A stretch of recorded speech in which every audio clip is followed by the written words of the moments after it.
Transformers Armada. I love it if you couldn't already tell. I mean, I use its theme song in all my transformation sequences. I use it every video. But here's the thing.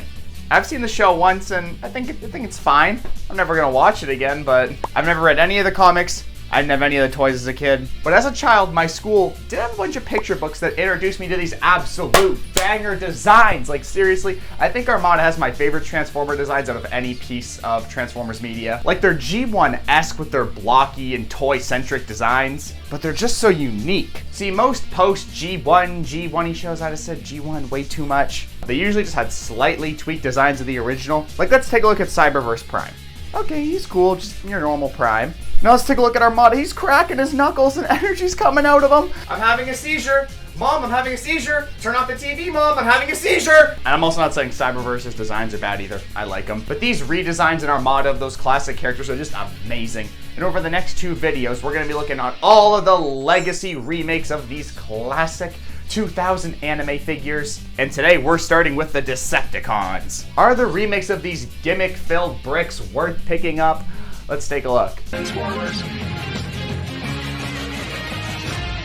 First up, we've got Legacy Voyager Starscream, released in 2022. Now, Starscream is my, and many others, favorite Armada character, and I think to date stands out as one of the most unique interpretations of the Backstabber. That's because he wasn't one. Armada Starscream is an honorable warrior who has been immortalized through his iconic sacrifice to unite the Autobots and Decepticons. And then it was later all undermined by Energon, but that show's entire point was just to undermine your intelligence, so I guess it's on theme. So I was super pumped when Hasbro announced Screamer was getting a remake. Like the only other Armada Screamer before this was Generations, and that thing just wasn't really my cup of tea. And I gotta say, this is pretty disappointing. Aesthetically, he's pretty good, proportions are good, and he's pretty accurate to the show, but I don't like the gray they've used. I wanted cartoon, not toy accurate. I wanted my Starscream white. That sounded really racist. Okay.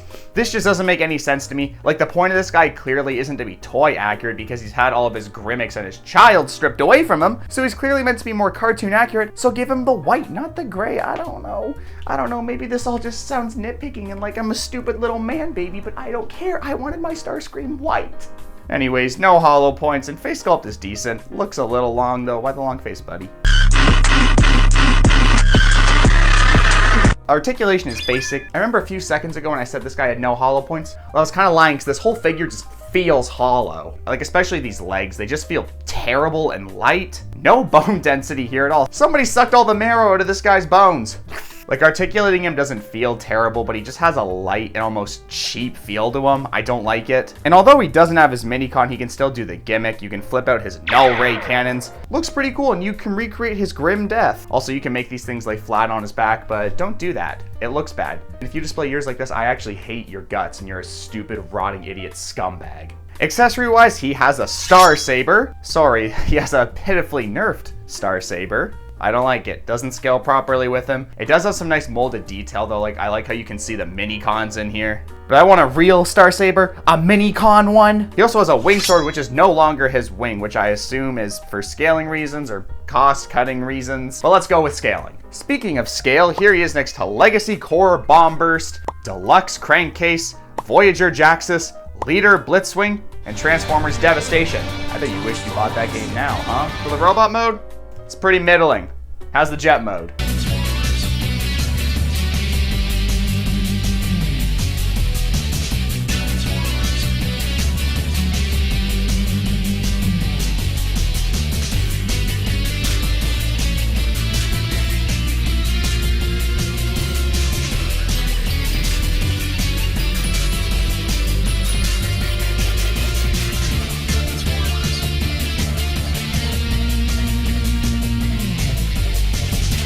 Here we have the jet mode. Transformation is fine, the head can be a little finicky to get settled though, but this looks pretty good, cartoon and toy accurate, and I like the stylized Earth, quote-unquote Earth jet design. It's got visible arms, but that is cartoon accurate. Gotta be cartoon accurate. Then make him white, and I'm not racist. Jet mode, good. So overall, I'm not really impressed with this guy. Like, he's passable, but he just kind of feels like hollow and cheap. My disappointment is immeasurable, and my day is ruined. I know I said I was reviewing every Legacy figure that's in the title of the video. That's me right there. But I'm gonna be missing 2.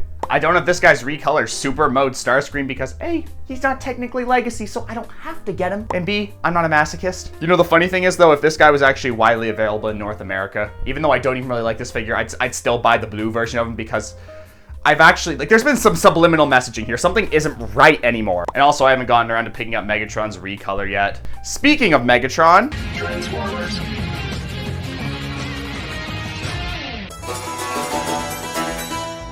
Legacy Evolution Megatron was released in 2023, and I love this design. Where a lot of other Armada designs are kind of like reminiscent of their source material, Megatron was just like, I have antlers now. Why does he have antlers? I don't know, but I love them. They're great. He's like a moose. He's like a meese. I like this color scheme a lot too, and all the colors are cartoon accurate. I'm never gonna let that, ow! I'm never gonna let that go, am I? Aesthetically, this guy is great. Proportions are perfect, and the mechanical detail here is insane. How is there a cat in here? Get out of here. Like, he's missing all of his gimmicks from the OG toy, but most of them have been molded in here as details. This hand looks weird though, very wide. And all of his other little flip out features have also been molded in here. Now, I know some people might have wanted this guy to retain all of his original gimmicks, but for me, I was looking for a modern update and fun to handle version of Armada Megatron, and this guy mostly delivered on that. Like, he looks good from every angle. His wrists are hollow, which is a bummer.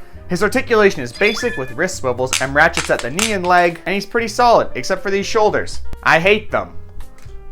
They don't tab into anything and just kind of hang loosely. A tab here would have gone a long way. And while we're on the topic of things hanging loose, Doctor says my brainstem is hanging on by a thread, but I want to talk about these antlers. For some reason, they can be detached, and they often do when you're trying to move the admittedly good-looking head sculpt. I don't really know why this is a feature. It stinks like the plague, like they just kind of come off. It's annoying. The only thing I can think of is maybe if you want to like recreate how he looked when he was getting sucked into the void. I don't know. Hasbro does like making toys of corpses, so that very well could be it. I don't know. I don't like it. Would have just preferred if they were molded on here. Other than those two things though, these joints do feel really good. Accessory wise, he has none, kind of. His tank barrel can flip out here to recreate, you know, this. I don't know how this guy hit anything. He was just hip firing. The end of the barrel can also detach, and if you flip around his wrist, you can attach it here with the power of Evolution. It won't stay attached for me, and my barrel is warped. Thanks, Hasbro. You can pull his upper section up and swivel his waist around to activate his super mode. I'm pretty sure that's what it was called. It looks stupid, but that's why I love it. Scale. Core bombers, deluxe crankcase, Voyager Jaxus, Leader Blitzwing, Devastation. So I haven't played this game in years, and apparently I was playing it on the hardest difficulty, so I'm gonna try to beat it right now. I'm not really remembering the controls all that well. I'm trying to figure out how to transform right now, but it's not really going well. I think this is the final boss, by the way. Oh, okay. So the robot mode is pretty good. It has its issues, but I like it. Tag time.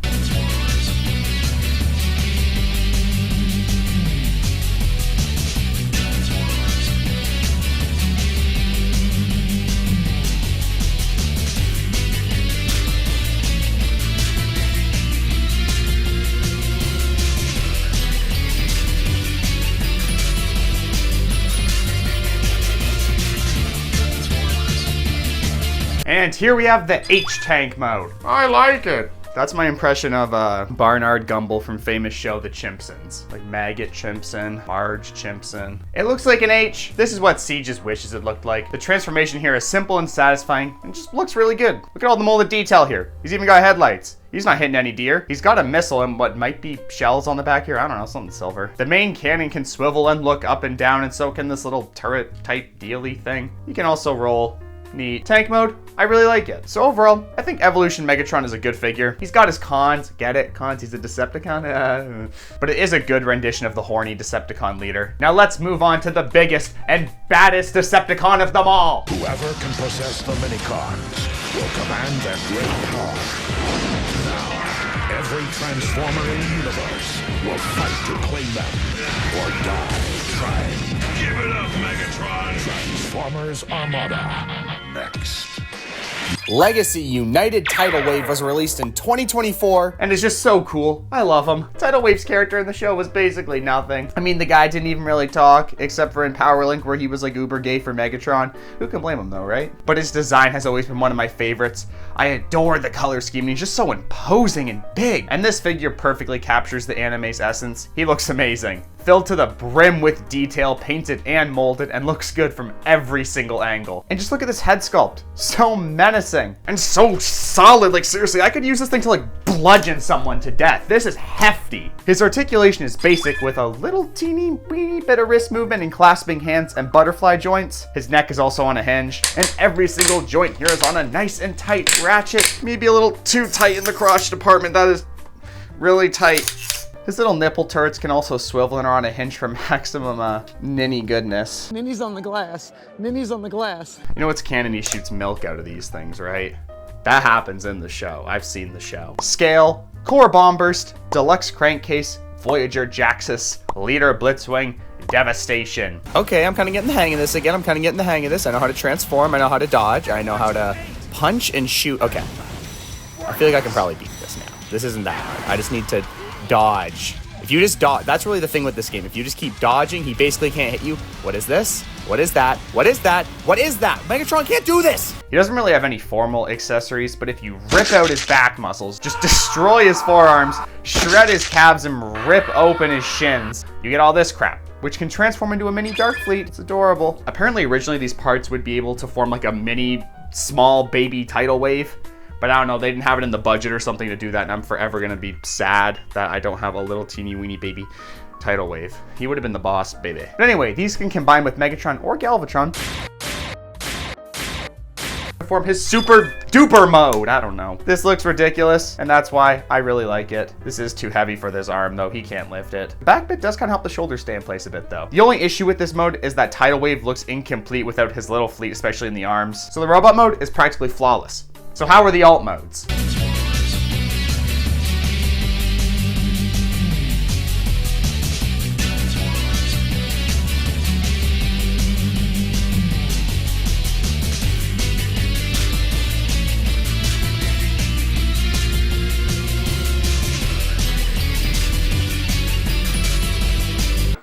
Tab in.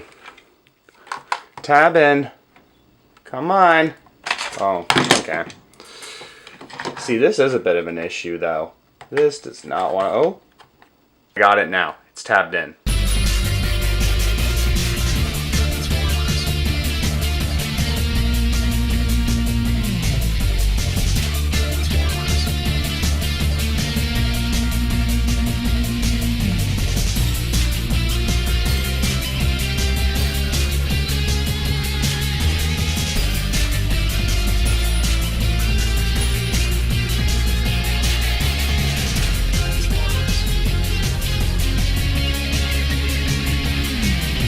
And here we have the Dark Fleet. Does this count as parts forming? I don't know. And quite frankly, I don't care. Because this transformation is so fun and snappy. The fleet itself looks fine. The carrier and whatever this thing is, gunship, I think look good. The barge isn't my favorite, but it's accurate to something, so whatever. I do like these molded in missiles though. And they also all have wheels. But honestly, I prefer the combined mode. This thing just looks more imposing to me, and I like the whole giant spaceship boat shtick. It just does something for me. And lastly, we have the tacked on base mode, which I've never once transformed this guy into until now. It's fine. I'm never gonna use it again though. Overall, Tidal Wave really tittles my wave. Super fun and solid figure, just feels amazing to handle, and a great update of the big whale. So that's gonna do it. Later this week, we're gonna be taking a look at the Legacy Autobots. So I'll see you then. And if I don't see you then, you're dead to me. I gotta go squash a pig rebellion, so bye.